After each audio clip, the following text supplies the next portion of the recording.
Well, with us in the program this morning is the Minister of Information and Civic Education, Chenoba. Good morning, Mr. Minister, and welcome to the program. Good morning. Thank you so much for having me, and hi to people out there. So first, why are you smiling?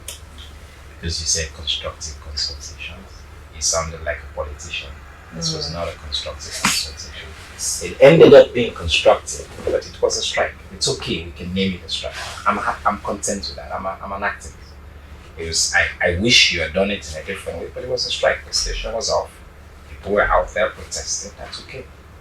All right, I can live with that. Mr. Minister, we still believe that we are on consultation. Yeah. Okay. So we move forward. Yesterday you were here with your team, and you discussed a lot of things, especially those dealing with the welfare of staff and other issues that staff members were asking for. So let's first of all know why you came. Well, the corporation has been going through a bit of a difficult time, and we have been subjected to some bad news. Online, it seems like there are accusations and counter-accusations, some of them based on the truth, some of them based on half-truths, and some of them based on outright lies. Tempers were flaring, staff, some were issuing unpleasant threats, including the threats to burn down this building. And staff had issued an ultimatum, some reasonable demands about their welfare, and some, I think, demands that needed to be placed in their proper context. As the minister that is responsible for the sector, my first position was to study what are people asking for, what's the issue. I was taken aback by it because, as I said when I came yesterday, nobody had engaged me. At no point, any staff, management, anybody come to me and said, things are brewing, Mr. Minister, intervene. The laws of this country require that before you strike, you must put a notice 21 days. I was not done. I was about to jump on the stage in Putloko, and I saw a sign that SLBC staff are on strike. And on your page, by the way, you should correct that. It did say on the SLBC Facebook page, it said you're on a strike. Members of staff here commented that the station will remain black until their issues are met. That's the definition of a strike, but we're not going to argue too much about that. And then I was like, oh, okay, so we let the weekend, my colleague, Minister of Employment and Labour, Mohamed Ramanswari, I want to thank him for that, intervene initially to try to understand the issue. So I spent the weekend understanding and trying to see and watch every single video, and I said, okay, the step that is missing here is this engagement. So I reached out to Mr. Samora, who had been designated as the lead, and I said, Mr. Samora, let's have a constructive dialogue. So he was gracious enough to say the staff were willing to do that, which I want to thank members of the SLBC family for that. And they said something that I thought was very interesting. They wanted to engage with me without management, without the board, which I thought was smart. And so we came here with the permanent secretary and the president of SLAJ, and we had a constructive engagement on the three major issues that were listed in the ultimatum that the SLBC staff issued. Number one is the issue of staff welfare. It is without any doubt that members of the SLBC family have for years been treated unfairly, underpaid, overworked, and unjustly categorized. That's a fact. That is indisputable. And so the agitation was, our welfare must improve. The question I asked is the how. I said, well, if you're just asking for pay raise, government's response is we gave you a 50% pay raise last year. But there are still people that are having like 600 leons per month. That is factually untrue. We have people here, we have evidences, Mr. Minister. No, I asked yesterday. I can tell you that. It's fine. Maybe you're being misinformed on that. I know people here that works at the camera unit that are being paid 600 leons per month, Mr. Minister. It's factually untrue. I was here yesterday. I asked everybody publicly. What I'm saying is, there are some people whose take home at the end of the day, the least person that we ended up resolving yesterday was 720. That was the least. That is also not right.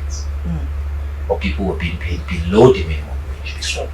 When we came, one of the first things I did was to fight for universal increases. Now, what I understand, having engaged with the staff, is that because the baseline was so unbearably low, even with what's mathematically would be considered a significant raise, because 50% is a big raise, but because the base was so low, it still leaves some people below the threshold. And we are committed, and I said to them, this is something that I'm an activist. I will join you in fighting this fight.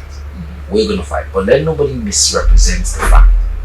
The board doesn't set your pay, the board doesn't fight against the pay. Staff had been misinformed about that. That's one. That comes from Consolidated Fund, HRMO, and Ministry of Finance, and it is directed by the budget.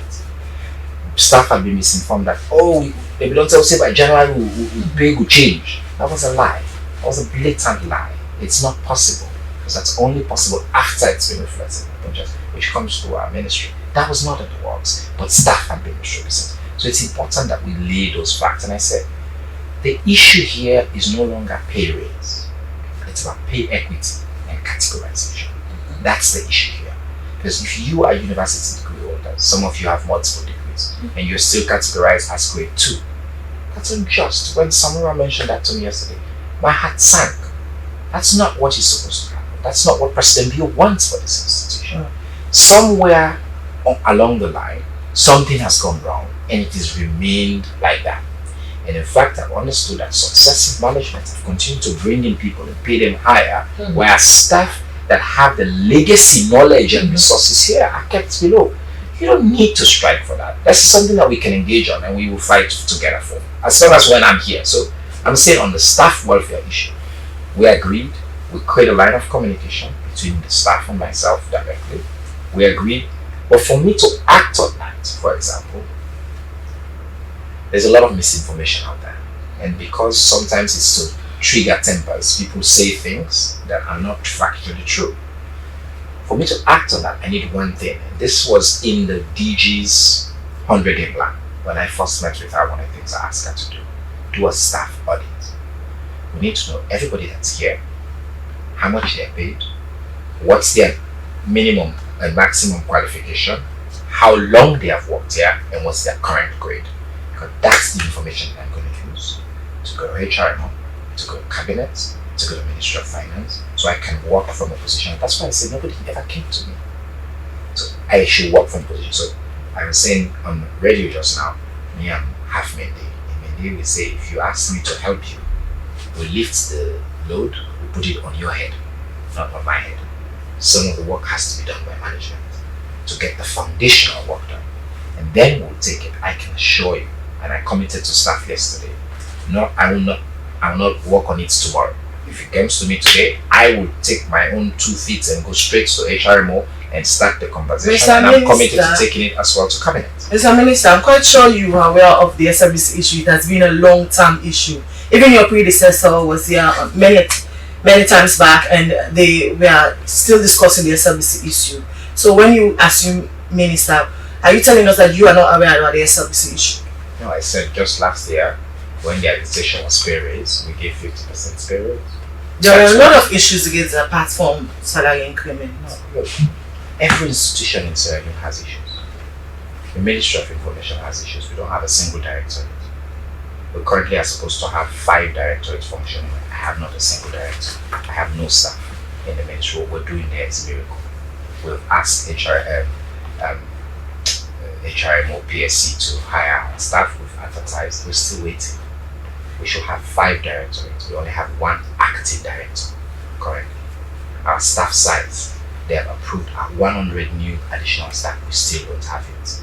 They were talking here about car. My deputy doesn't have a car. When I became a minister for 8 months, I used my private car and my former NGO car. We have issues. This is not a competition of issues. This is a question of what can we strategically engage and what can we solve. And in this case, I believe, I happen to agree with you, that the issue of the equity, the justice of how you're paid here is critical. This is the pride of our nation. The people that work here, you work hard, you represent us, you're the face of the country to the outside world. We have to make sure that we treat you with absolute dignity.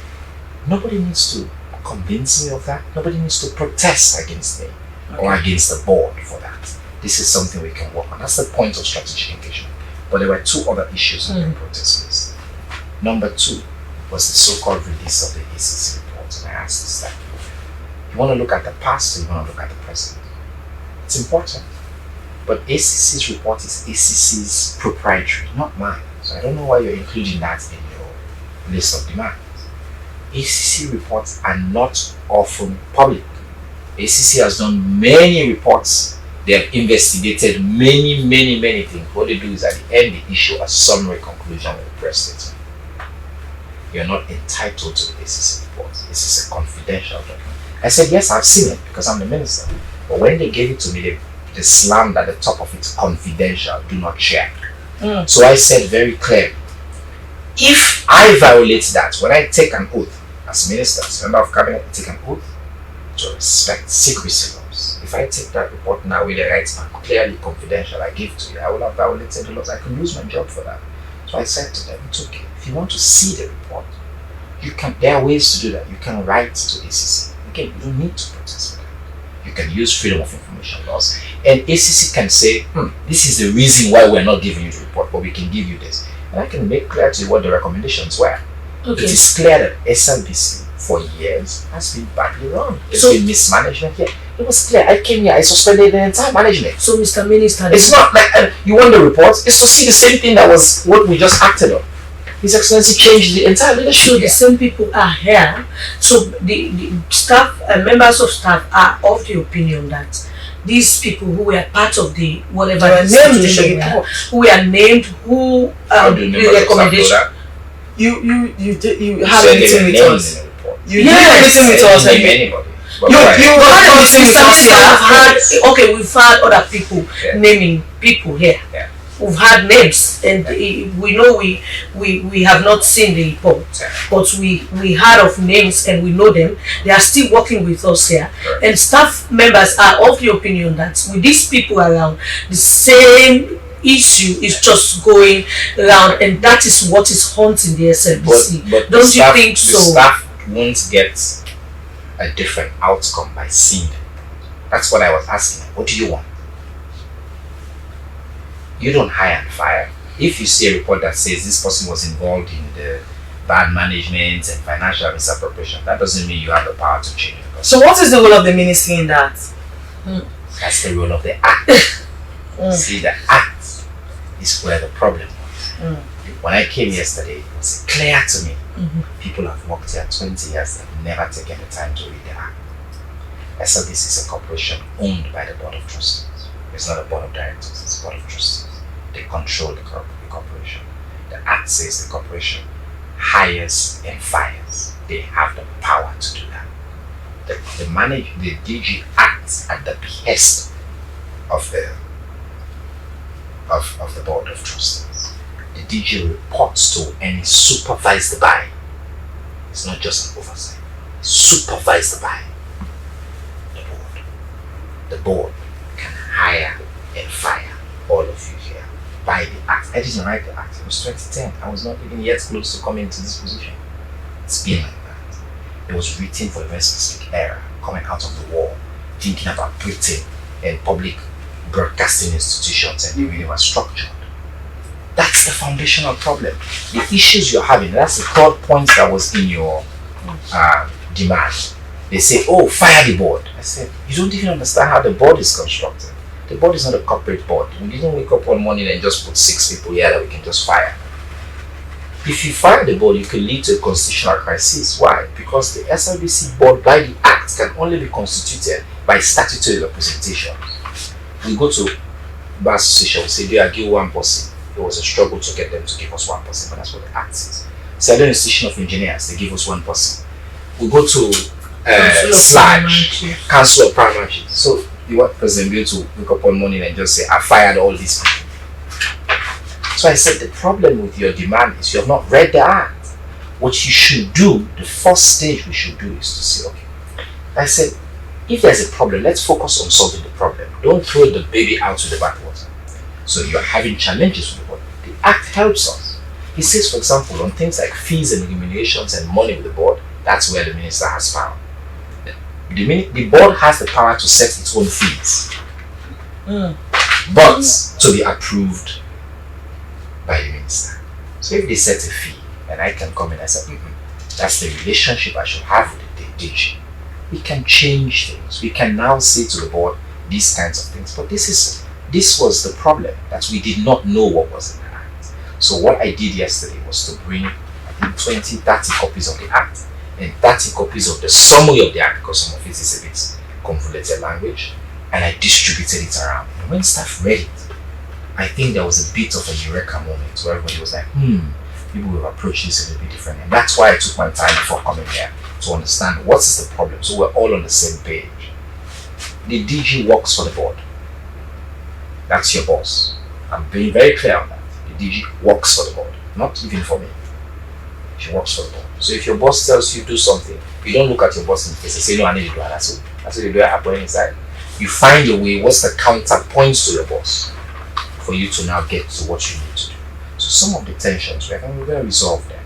And I've committed to the staff to that. We're going to work together to say, this threshold issue, for example, 20K is too small, it's too low. It will lead to too much of a problem here.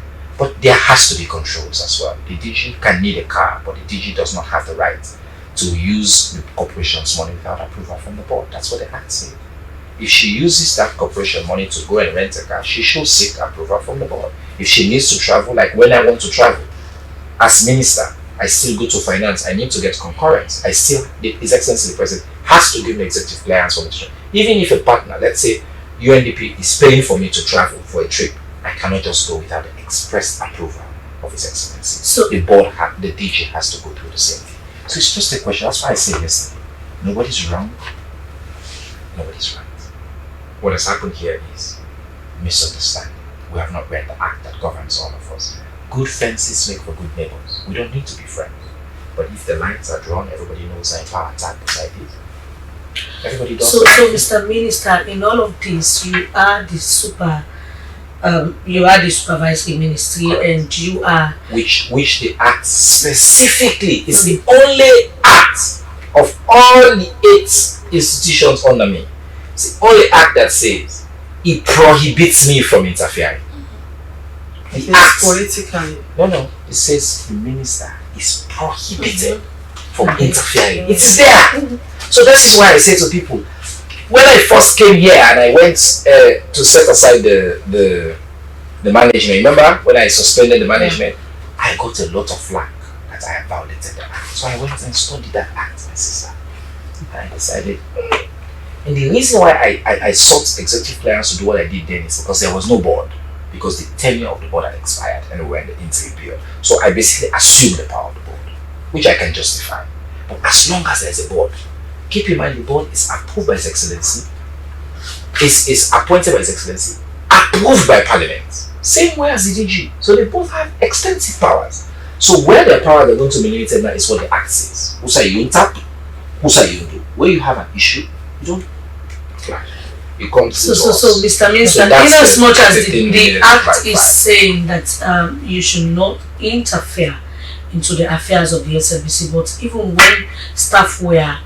when we were on our consultation, your name was called. Some of us have this feeling that yes, the minister should be here, the minister should be able to mediate between these. You did this when I was in Port Loco. You waited for me when I was doing my civic day in Port Loco. That's when you did the strike. So I don't know how I could have been in Port Loco at the same time here. So, Mr. Minister, staff members still believe that you should be able to bring these supervisors. Yes, because what is happening now, the staff are suffering because of the issue between the board and that of the management.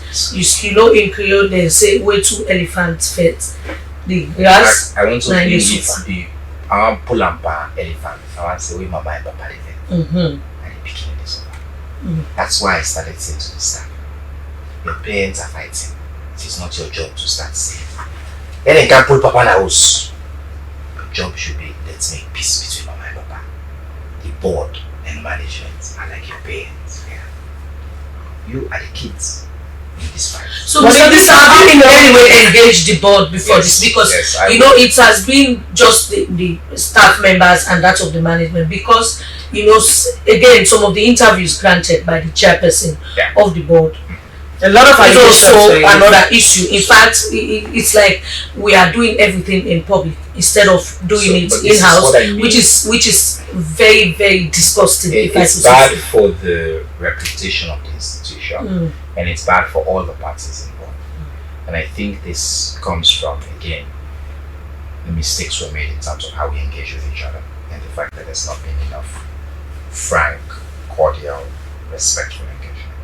I've asked all parties to please lay down their arms and for us to talk to each other. This is why I'm asking your staff, set aside the strike. Issues you are raising are legitimate. Don't get involved with the board. You have nothing to do with the board. You want money, you want your staff welfare. That's on you. You don't have anything to do with the board. The act is clear. It's the board's job to ensure that there are financial controls and management. So ask yourself, is the corporation being run well, and what do we need to do to ensure that you have access to your resources? So that's why I said separate. But you're right on what my role is as an arbiter, as a supervisor, and we have called for an extraordinary board meeting, and I will attend. Keep in mind the DG. I was saying to the staff, I said, when you're saying dissolve the board, the DG is a member of the board. The DG's position derives from the board, so you have to also be careful. So the DG and the board will have a meeting. I've met with them, spoken to them separately. I've begged all parties. This is just a misunderstanding. As I said, everybody's right. The board is right. There should be financial controls. I'm sorry. That I'm very clear about. The DG cannot take the corporation's money, even when it is for good reason. She has to seek approval.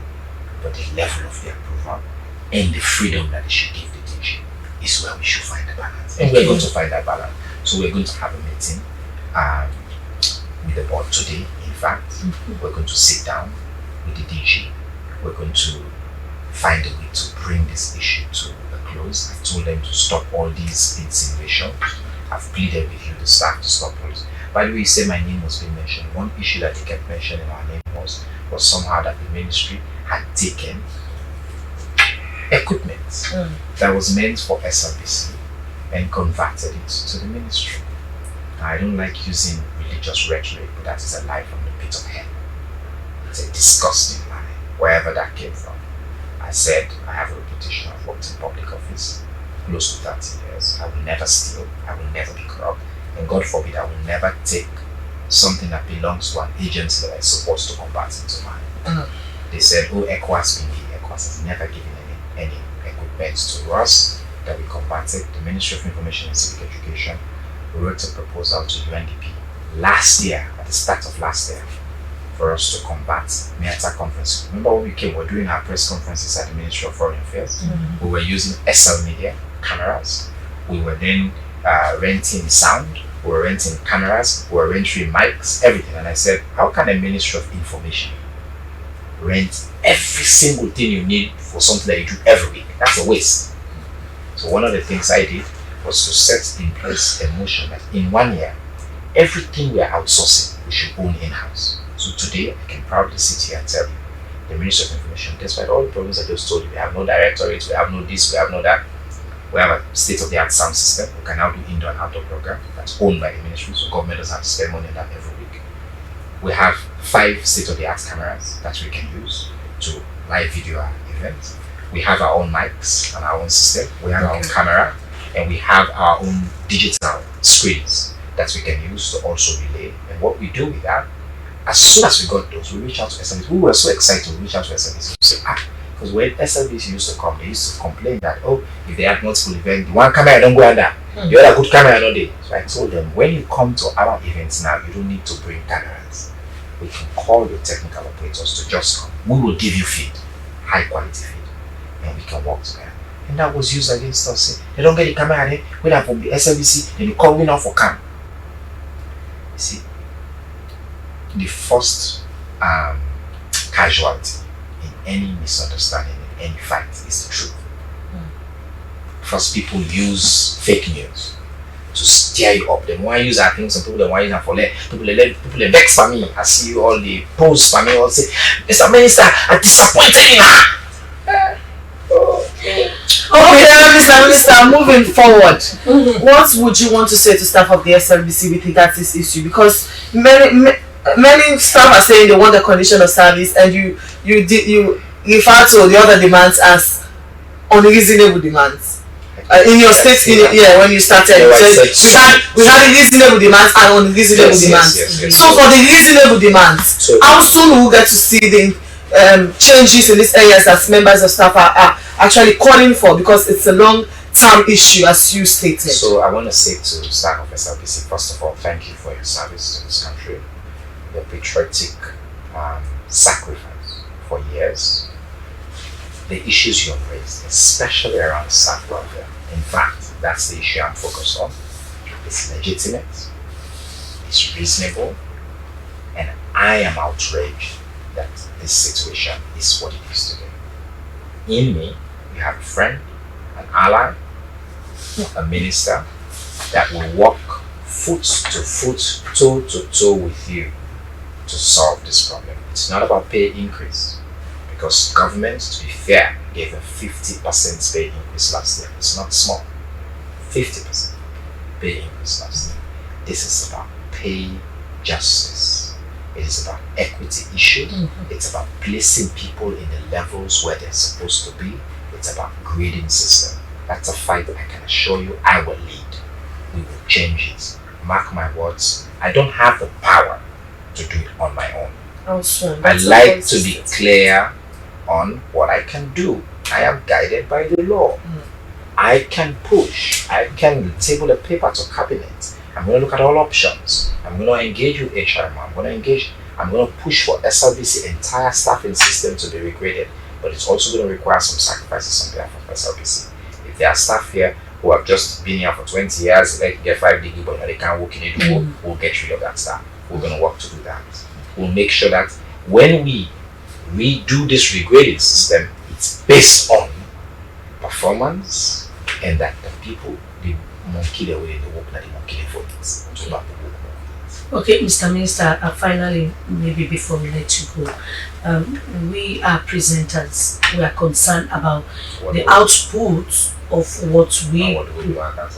No, we are concerned. You know, we are talking about cameras. We are talking about the changing of the SLBC. Have you started using the Chinese camera?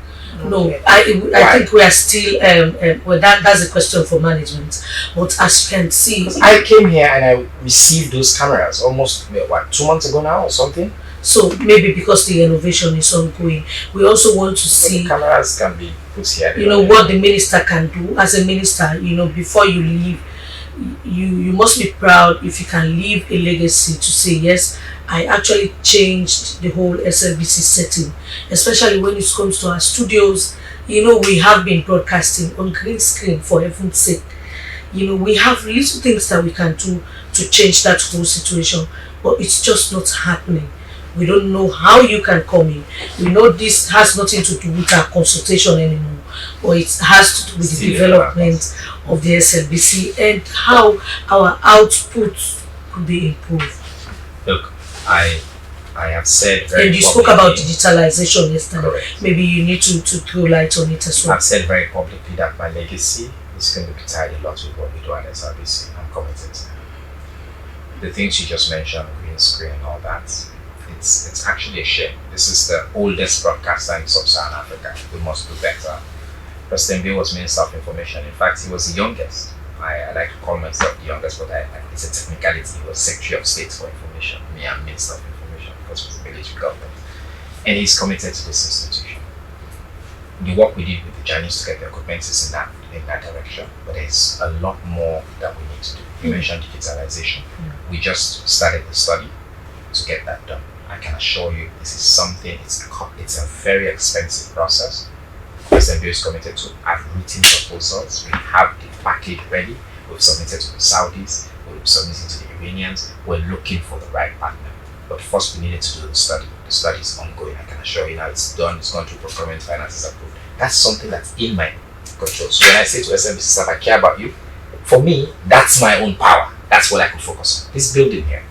Just 2 weeks ago I was fighting, including at security levels. They wanted to use it for something else. I said, no, it belongs to SLBC. We're going to keep it. We're looking for money. We'll develop a proposal as well for what we can do to transform this building. We're trying to look for the right partner to get the resources. We don't have the partner yet. But those are the things I want to do for us to get a facelift of this place, for you to have a state-of-the-art studio equipment to change this place so you can take pride in the place you work.